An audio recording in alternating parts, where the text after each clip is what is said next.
This week on Jerusalem Dateline, U.S. President Joe Biden completes a 3-day trip to Israel and then heads to the desert kingdom of Saudi Arabia. What's behind all the pomp and circumstance? Plus, Ethiopian Jews make the prophetic trip back to the Promised Land. And the Maccabee Games, the Jewish Olympics. All this and more this week on Jerusalem Dateline.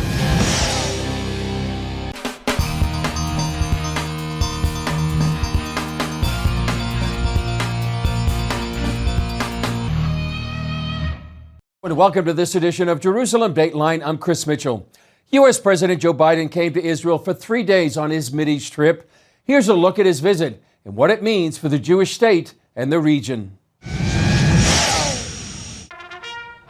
On day one of President Biden's trip, he declared his loyalty to Israel. The connection between the Israeli people and the American people is bone deep.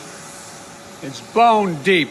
The meeting between President Biden and acting Prime Minister Yair Lapid resulted in what they call the Jerusalem Declaration, a strategic partnership between the two countries. Prime Minister Lapid believes the relationship will affect the region. From here, from Jerusalem, the eternal capital of the State of Israel, you will travel to Saudi Arabia. Your visit to Saudi Arabia is important for Israel and for the entire region, for our security and for the future and prosperity of the Middle East. The Jerusalem Declaration is seen as the centerpiece for Biden's visit. While it includes wording about using all elements of national power to prevent Iran from becoming a nuclear power, some question whether the Biden administration has been confronting Iran or courting Iran. We are 18 months into the U.S. administration, into Joe Biden's presidency. He has been engaging the Iranian regime in the Vienna talks, trying to re-enter the 2015 JCPOA Iran deal to no success. This is the common link throughout the region with the moderate states, that they are all being threatened by the Iranian regime. And the real question hanging over his head is if he's going to address this threat in a serious way. Israel's Channel 12 asked Biden about former statements that he would not allow Iran to get a nuclear weapon. Does that also mean, sir, that you would use force against Iran? Is that what that means? That was the last resort, yes. CBN News contributor Ellie Koenig points out that since Biden entered the White House, Iran has only moved closer to getting a nuclear bomb. Exactly what's taken place in these last 18 months as the U.S. has been engaging in these indirect negotiations through Russia and China, believe it or not, with the Iranian regime. The Iranians have advanced their nuclear capabilities. They've also advanced their ballistic missile testing. They are just becoming more of a threat to the region and also to the United States. In addition to Iran, the Israeli-Palestinian conflict is the other major issue. For the first time, a U.S. president visited East Jerusalem, sending a signal to Israel that part of the city could be the future capital of a Palestinian state, a location critics say undermines Israeli sovereignty. Joe Biden has indicated, or the White House has indicated, that he will be visiting a site in Jerusalem, Israel's capital, where he will not permit Israeli officials to attend, where he will meet with the enemies of Israel, those who continue to be terrorist enemies of Israel, and not allow the Israeli officials to be there. That's actually outrageous. ACLJ senior advisor Jeff Balaban says President Biden brings his own history to this week's visit. As Joe Biden did when he was vice president, and as President Obama did, it treats the presence of Jews in Jerusalem, in Judea and Samaria, as though Jews are interlopers, as though Jews are occupiers, as though Jews don't belong there. In fact, as though Jews are criminals. After his visit to eastern Jerusalem, Biden traveled to Bethlehem, where he met with Palestinian Authority President Mahmoud Abbas and advocated for a two-state solution. Two states along the 1967 lines were mutually agreed to swaps remain the best way to achieve equal measure of security, prosperity, freedom, and democracy for the Palestinians as well as Israelis. After Israel comes perhaps the most challenging part of his Mideast trip, the president going to Saudi Arabia, a country he once called a pariah due to its human rights record and connections to the murder of journalist Jamal Khashoggi. My position on Khashoggi has been so clear. If anyone doesn't understand it in Saudi Arabia or anywhere else, then they haven't been around for a while. Biden, though, made a point of wanting more positive relations with the country, even as he admits the U.S. left a vacuum in the region. The reason I'm going to Saudi Arabia, though, is much broader, is to promote U.S. interest. Promote U.S. interest in a way that I think we have an opportunity to reassert what I think we've made a mistake of walking away from, our influence in the Middle East. With the United States of America distances ourselves from other people and other countries that should be stronger friends and stronger allies, they go elsewhere.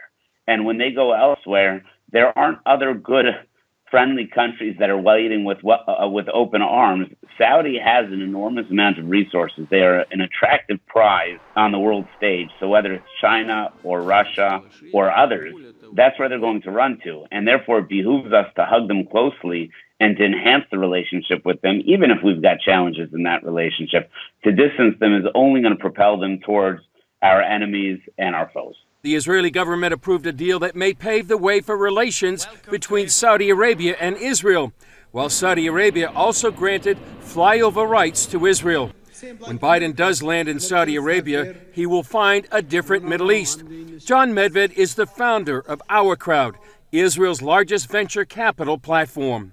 Really good news recently in this part of the world has been the Abraham Accords, which was so smartly named, because what it has resulted in is this incredible release of energy between the children of Abraham. Medved wrote about this new Middle East on his blog on LinkedIn and says the sand curtain in the Middle East is coming down. And when this sand curtain, which separated us from our neighbors, sort of dissipates, when this comes down, starts to come down, it's not coming back up. Russia is intensifying Vladimir Putin's war in Ukraine. Ukrainian officials say Russian forces are deliberately targeting civilians in western Ukraine. Other parts of the country are beginning to pick up the pieces, an effort leaders say will cost billions of dollars. Though the war is far from over, some areas are buzzing with the sounds of construction as families return to clean up and revive their war-torn cities. George Thomas brings us the story from Kyiv. As Russia steps up its offensive in the east, Ukraine's government is moving forward with plans to rebuild battle-damaged areas it still holds. All of them suffered large-scale destructions, and this also means the need for colossal funds for the restoration of infrastructure, for the return of medicine and social services, and for the restoration of normal economic life. From hospitals to schools to apartment buildings to churches to shopping malls, the government in Kyiv estimates it will need at least $750 billion to rebuild what the Russians have destroyed. So we understand that it's huge money, but we understand that some of them will be compensated from confiscated Russian assets. These cities on the outskirts of Kyiv, once under Russian occupation, are today slowly coming back to life. This is the city of Borodyanka, which is basically probably about 20 minutes north of Bucha. And we've been hearing a lot, obviously, about Bucha. What's really cool is, look at this. I mean, just a few days after the Russians were, well, chased out of this part of the city, north of Kyiv, the cleanup has begun. They want to try to get life back to normal as best as possible. While some swept, others like Oleg Krupnitsky used bigger tools like this John Deere excavator to move debris. People have to start rebuilding at some point. They need to live somewhere. They are left without homes, without apartments, so people are working. People are trying to live. In nearby Irpin, Ludmila Voronina is overcome with grief, but knows she has to start somewhere. This house is already 70 years old. We can't leave it without repairing it. About 3 hours north, volunteers from across Ukraine have come to Yahini to help the village get back on its feet. Most of the 400 residents here spent a month in the school's basement during the initial Russian attack. Now, volunteers like Kyiv resident Denis Oravchenko are helping villagers rebuild as quickly as possible. People have grief, and while our soldiers in the east are protecting us, we work here. As war enters its 5th month, residents from Yahini to Irpin to Bucha are not sitting around waiting for fighting to stop. Ukraine's president says the monumental effort to rebuild his nation is underway, but will take time and a huge commitment from the international community. It is not only about what we should do after our victory or in the following years, but also what we need to do right now. And even though fighting still rages in the east, the sounds of construction elsewhere serve as a sign of defiance and hope. George Thomas, CBN News, Kyiv, Ukraine. Coming up, the Rock of Israel, Jewish and Christian efforts to reunite Ethiopians with their Jewish family in Israel.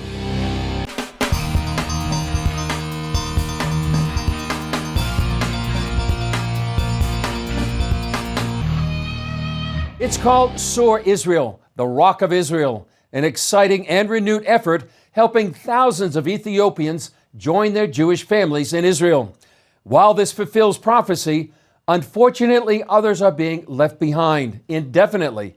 CBN News Middle East correspondent Julie Stahl takes us to Gondar, Ethiopia for the story. When Werke Gemai and her siblings arrived at the airport in Tel Aviv, they greeted their 86-year-old mother, Rebebu Shivesh. They had no idea that it would take them 19 years to join her in Israel. During the wait, we encountered all kinds of challenges.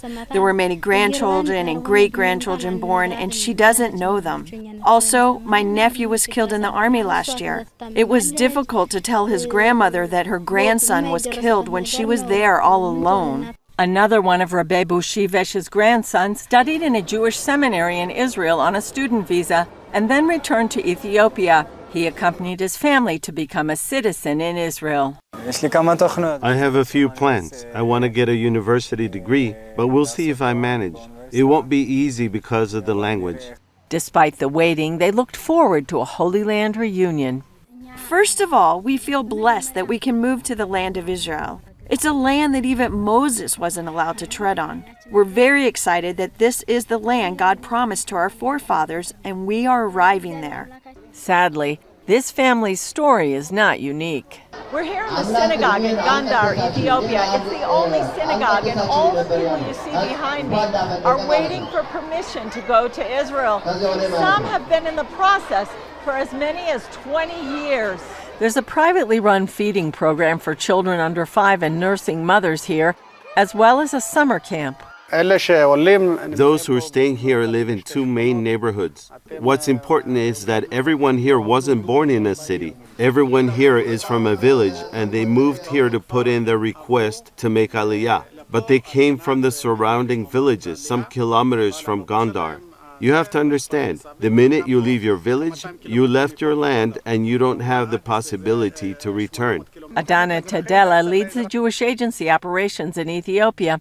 As a 16-year-old in the 80s, Tadele walked some 300 miles at night across these mountains to Sudan and hid during the day for fear of being arrested. After a year in Sudan, he was flown to Israel. We opened here in 1992. Close to 85,000 Ethiopians immigrated and were taken care of in this place. What we're doing now is we're going to facilitate Aliyah for 3,000 immigrants. The Jewish agency partners with Christian organizations like CBN to help resettle the immigrants and the International Fellowship of Christians and Jews that chartered the Aliyah flight to Israel. I feel the words of the prophets coming to life, that 2,000 years ago, Jeremiah and Ezekiel, they saw this. They saw this. There was a united Israel with all of the tribes in Jerusalem, and the temple was destroyed and the tribes were dispersed. And these prophets said, don't lose faith, they'll be reunited. CEO Yael Eckstein says her organization helps bring around 5,000 Jews home each year. And I think of my grandfather, who's a Holocaust survivor from Germany. escaping the Nazis, his family in concentration camp in Auschwitz, killed.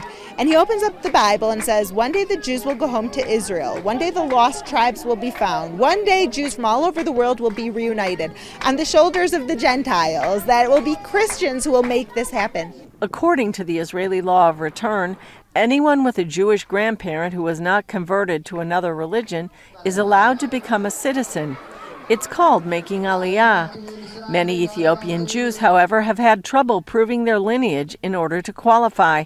Part of them here don't qualify under the law of return. The majority are entering according to the law of entry, according to the decision of the government that has criteria that changes every time. Therefore, each time only a small number can go because the criteria are very restrictive. That doesn't give an answer to all those who are waiting. That has left people like Leah Kabede waiting for more than 2 decades for seemingly no reason. When I was 5 years old, my family brought me here to make Aliyah to Israel. My mother waited about 23 years to go to Israel, and she has 7 brothers and sisters, and they all live in Israel now. Leah had to wait another 1.5 years after that because she's married. But finally, she and her husband were approved and came to Israel on the recent flight, together with their 3 small children and her sister and sister's family, though not everyone is going. The woman sitting beside me is my father's sister. She's my aunt. Her process is not in progress. She's going to be left behind when we leave. Why do they continue to wait for so many years? We are unquestionably Jews, so we want to go to Israel because that is where we belong. We want to go to Israel not only to have a better life, but also to protect the people of Israel and its government. Up next, who are the Ethiopian Jews and why has it been so difficult for them to come to Israel?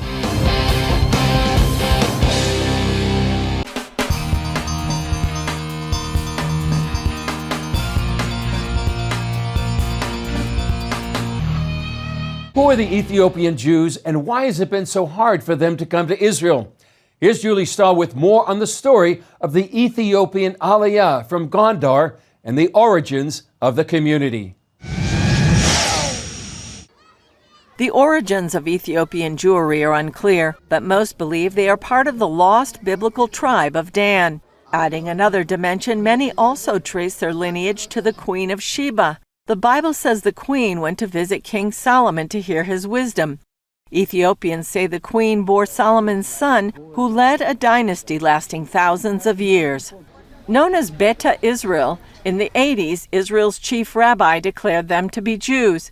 Later, others who had converted to Christianity under pressure, known as Falashmura, were also included. Since that time, the Israeli government has mounted various operations to bring Ethiopian Jewry and their descendants to Israel, often declaring it as the last round. Balauken Tegenye couldn't go with his parents to Israel because he was already married. Balauken lives in this one room with his wife and 3 daughters. My grandfather made Aliyah to Israel 11 years ago.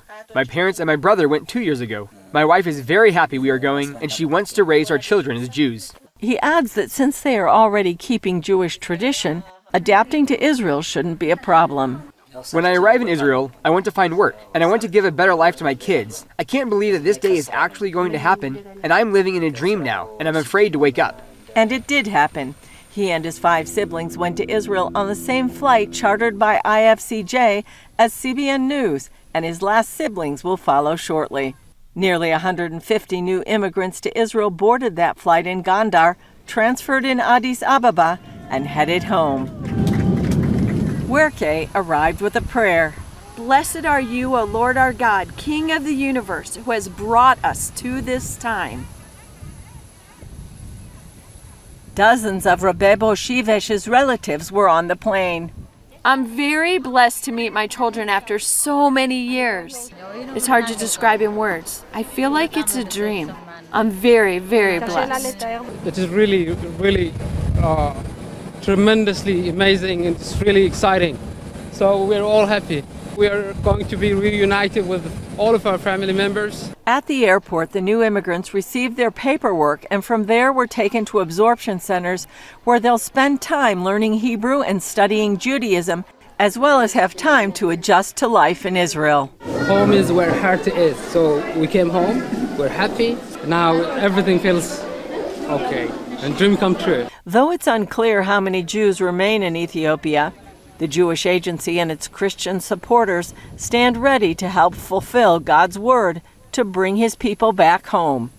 Julie Stahl, CBN News, Gondar, Ethiopia, and Tel Aviv. Still ahead, thousands of Jewish and Israeli athletes compete for gold in Jerusalem.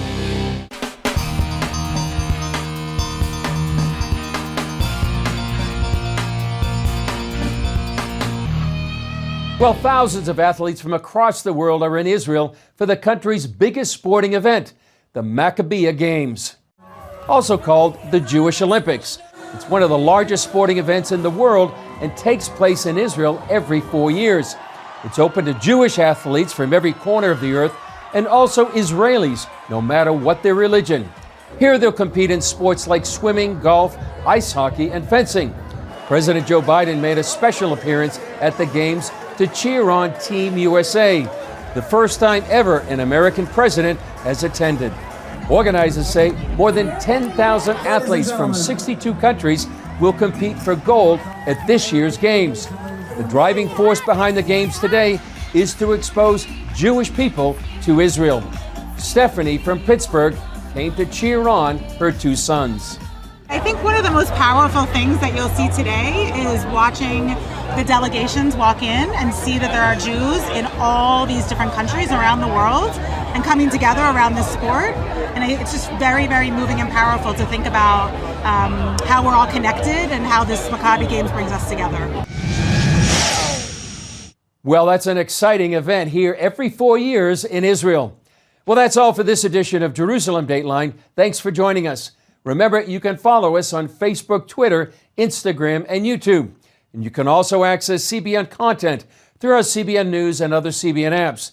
And don't forget to sign up for our email blast so you can continue to receive all of our exciting CBN content. I'm Chris Mitchell. We'll see you next time on Jerusalem Dateline.